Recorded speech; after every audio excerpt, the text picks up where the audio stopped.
Hey guys, hopefully I didn't fuck this up this time.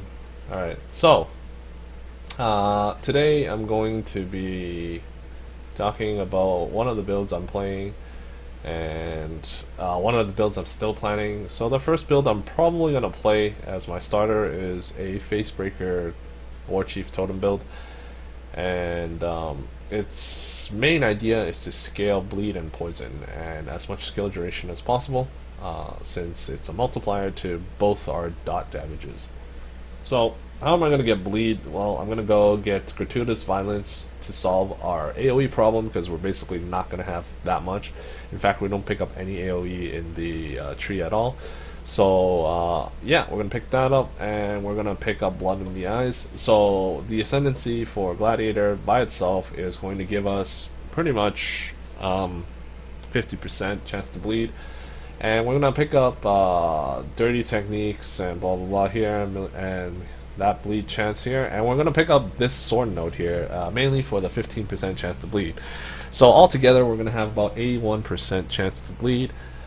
Which is great, because when you run Shield Charge, you get a 200% multiplier at max range, and you're going to be toteming, and everything scales with your damage, and the fact that Face Breakers, you build it to do a shit ton of damage on one hit, and you just kind of run in circles afterwards. And the AoE problem is pretty much solved by your chance to bleed when they explode.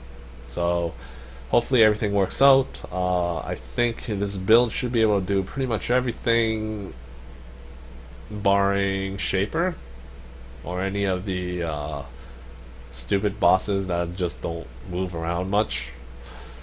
But other than that, yeah, I think with enough gear, and if you decide to go all the way with this, he should do enough damage. Yeah, and on that, anything else to... yeah, I remember now.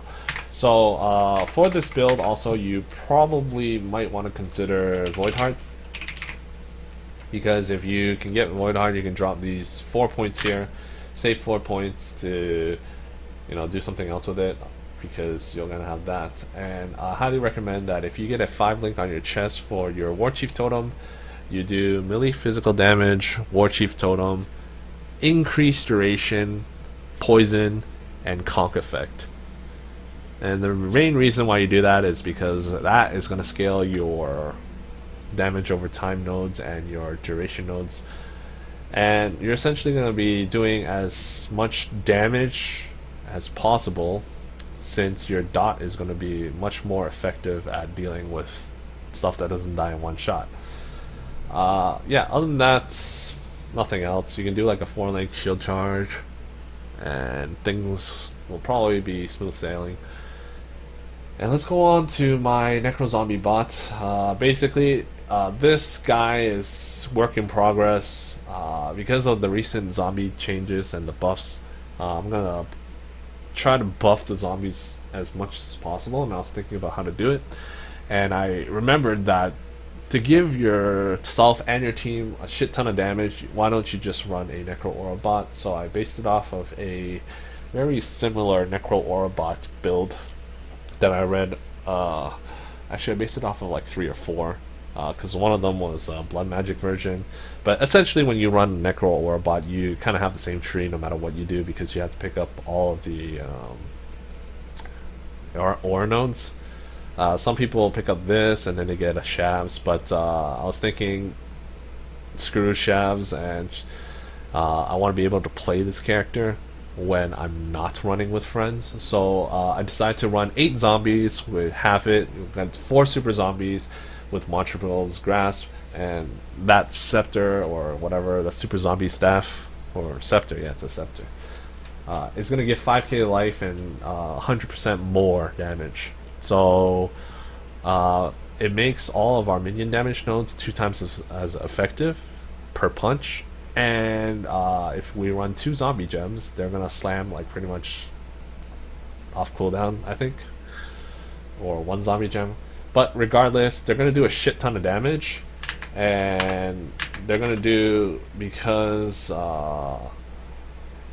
they're doing a shit ton of damage, we're gonna run Spirit Offering instead of Flesh Offering. And the reason why we're gonna run Spirit Offering is because we get extra chaos damage based off of their life. Oh, sorry, not based off their life, based off of their physical damage. And they also get extra energy shield based off of their life.